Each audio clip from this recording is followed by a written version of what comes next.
What if I told you that more than 2,000 years ago, one empire united almost all of India, not just through war, but through strategy, surveillance, and absolute control? This is the story of the Mauryan Empire. It's 4th century BCE. India is divided. Small kingdoms, rival rulers, constant tension. In the northwest, something bigger is happening. Alexander the Great invades the region. His armies push into the Indian subcontinent, and for the first time, India feels the pressure of a global conqueror. But Alexander doesn't stay. He leaves behind fractured territories, and in that power vacuum, someone rises. His name is Chandragupta, young, ambitious, ruthless. By his side stands a brilliant strategist, Chanakya, a scholar who believes something radical. India must be united under one power. Together, they overthrow the Nanda dynasty. Then they move west. They defeat the Greek general Seleucus. And suddenly, a new empire is born, stretching from Afghanistan to Bengal, from the Himalayas to central India. This wasn't destiny, it was calculation. At the heart of the empire stands Pataliputra, one of the largest cities of its time.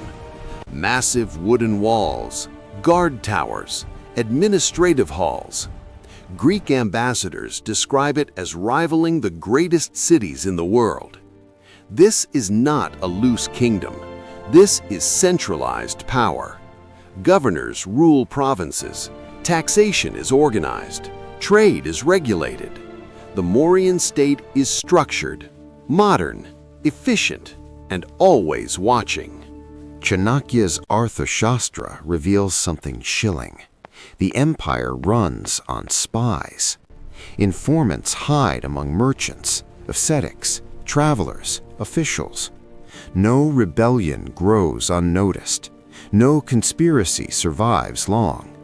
This is not just military strength. This is psychological dominance. The Mauryans understood something early. Control information, and you control the empire. The army is massive. Hundreds of thousands of soldiers, cavalry, infantry, war chariots, and war elephants. Huge, armored, terrifying. Greek sources describe them as unstoppable. This empire doesn't ask for loyalty, it enforces it. After Chandragupta and Bindusara, a new ruler takes the throne, Ashoka. At first, he's ambitious. Then comes the Kalinga War, a brutal campaign. Over 100,000 killed, thousands deported. The battlefield is silent, and something breaks inside him. Ashoka changes. He turns toward Buddhism. He renounces aggressive expansion. He promotes moral law, compassion, religious tolerance. Stone pillars rise across the empire, carved with edicts. For the first time in history, a conqueror publicly regrets war. Under Ashoka, the empire builds roads, hospitals, rest houses, trade networks. Buddhism spreads beyond India into Sri Lanka, Central Asia, eventually East Asia. The Mauryan Empire becomes more than territory. It becomes influence. But no empire is eternal. After Ashoka's death, weak successors struggle. The centralized machine begins to fracture. Provinces grow independent. By 185 BCE, the Mauryan Empire collapses, just 50 years after its greatest ruler. It rose fast and fell quietly.